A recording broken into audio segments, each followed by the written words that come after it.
అష్టాదశ పురాణములు గరుడ పురాణం ఆచారకాండ 126 వాత వ్యాధి నిదానం. వీడియో చేసినవారు కంచి త్యాగరాజులు. వాత వ్యాధి నిదానం ధన్వంతరి ఇంకా ఇలా చెప్పసాగాడు. ఓయి సుశ్రుత, వాత లేదా వాయు ప్రకోపమే మానవ శరీరంలో కనిపించకుండానే ఎన్నో అనర్థాలను కలిగిస్తుంది. ఆ వాయువే విశ్వకర్మ, విశ్వాత్మ, విశ్వరూప, ప్రజాపతి, స్రష్ట, ధాత, విభుడు, ప్రభువు, విష్ణువు, సంహర్త, మృత్యువు. ప్రాణవాయువు ప్రాణాలను నిలబెడుతుంది. అయితే సరిగా బతకడం చేతకాక దానినే శరీరం లోపల చెడగొట్టుకుంటే అదే ప్రాణం తీస్తుంది. కాబట్టి వాయువును సమంగా ఉంచుకోవడం కోసం విశేష ప్రయత్నం అవసరం. వాతానికి సంబంధించి శరీర విజ్ఞానంలో 2 కర్మ భేదాలు చెప్పబడ్డాయి. అవి ప్రాకృత వైకృతాలు. ఒక్కొక్క కర్మలో మరల నైదేశి విభాగాలు చెప్పబడ్డాయి. మన శరీరంలో 4 ప్రధాన రసాలు ప్రవహిస్తుంటాయి. మన ఆచార విచారాల వల్ల కుపితమైన వాయువు వీటిలో ప్రవేశించి అవి సమంగా పారకుండా చేస్తుంది. వాటి ముఖద్వారాలను కప్పేయడం ద్వారా వ్యక్తికి శూలనొప్పి, కడుపుబ్బు, ఆంత్రకూజనం, మలబద్ధకం, స్వరభంగం, దృష్టిభేదం, నడుంనొప్పి వంటి బాధలను కలిగిస్తుంది. వీటి ప్రభావం వల్ల వ్యక్తి శరీరతత్వం, అభక్ష్య భక్షణం లాంటి అలవాట్లను బట్టి మరిన్ని రోగలక్షణాలు కూడా బయటపడవచ్చును. ఆమాశయం, అన్నకోశం లో వాతదోషం చోటు చేసుకుంటే వాంతులు, ఆయాసం, దగ్గు, గొంతు బొంగురు, విషూచిక ఇంకా నాభిపై భాగంలో అనేక బాధలు వస్తాయి. వాత ప్రకోపం వల్ల కనులు, చెవులు కూడా పాడవుతాయి. చర్మం దద్దుర్లెక్కిపోతుంది. గొంతులో మంట పుడుతుంది. ఇది వాయువు రక్తంలో ప్రవేశించడం వల్ల జరుగుతుంది. విష్టంభ, అరుచి, కృశత, భ్రమలు ప్రదూషిత వాయువు ప్రేగుల్లో ప్రవేశించడం వల్ల కలుగుతాయి. కుపిత వాయువు పొట్టలో ప్రవేశిస్తే రోగికి చర్మంపై ముడులు, కర్కశత, బరువెక్కినట్లుండుట, కడుపును పిడికిలి బిగించి ఎవరో గుద్దుతున్నట్లు నొప్పి, పెదవులు, నోరు ఎండిపోవుట మున్నగు కష్టాలు వస్తాయి. వాయువు మాంసంలో దూరినా అంతే. ఎముకలో కలుషిత వాయువు ప్రవేశిస్తే అక్కడ తీవ్రమైన శూల నొప్పి కలుగుతుంది. క్రింది నుండి ఎగురగొట్టబడిన వాయువు కుపితమై మీది భాగాల వైపు వెళితే అది గుండెని నొక్కిపట్టి ఇంకా పైకిగసి తలను దాకి మెదడులోనికి పోయి ఆయా భాగాలన్నిటినీ ఎముకలతో సహా నొప్పుల పాలు చేస్తుంది. మొత్తం శరీరంపై 4 వైపుల నుండి దాడి చేస్తుంది. శరీరాన్ని శిథిలం చేసి పడేస్తుంది. మనిషిలోని ఉత్సాహాన్ని మట్టిపాలు చేస్తుంది. శ్వాస ఆడడమే కష్టమైపోతుంది. కన్నులు తెరవడానికి ప్రయత్నించినా వెంటనే మూసుకుపోతుంటాయి. కంఠం నుండి పావురం చేసే గుడగుడ శబ్దాలాటివి అంటే ధ్వనుల లాంటి చప్పుళ్లు వస్తుంటాయి. చికిత్సా క్షేత్రంలో ఈ రోగాన్ని ఉపతంత్రక రోగమంటారు.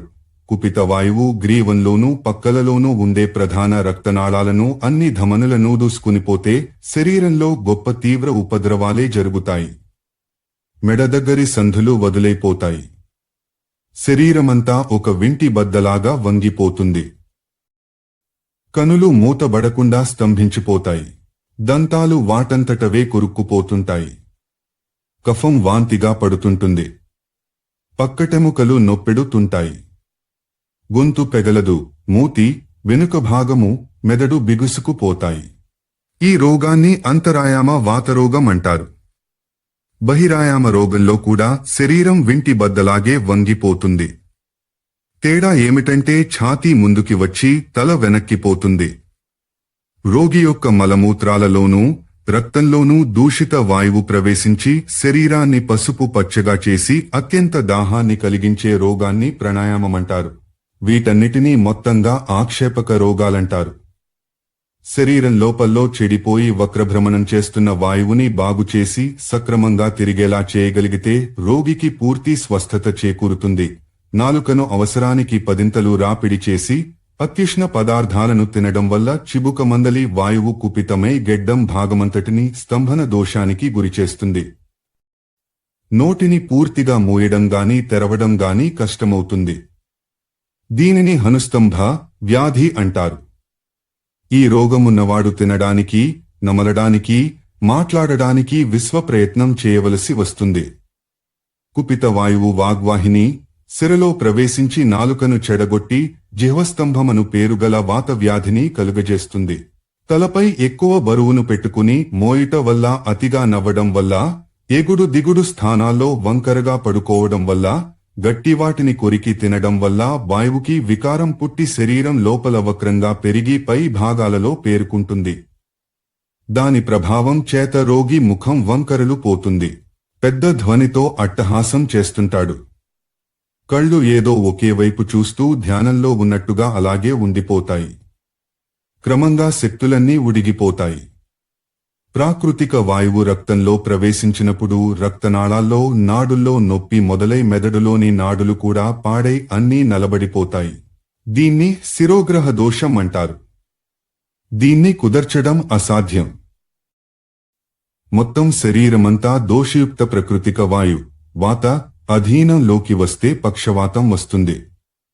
రోగి శక్తిలో మిగులు బట్టి అది ఏకాంగ, అర్ధాంగ పర్యంతం అవుతుంది. మందులకు శరీరం సహకరించకపోతే సర్వాంగరోధ, సర్వాంగ పక్షాఘాత మను పేరుగల రోగం వస్తుంది. కుదర్చడం కష్టసాధ్యం.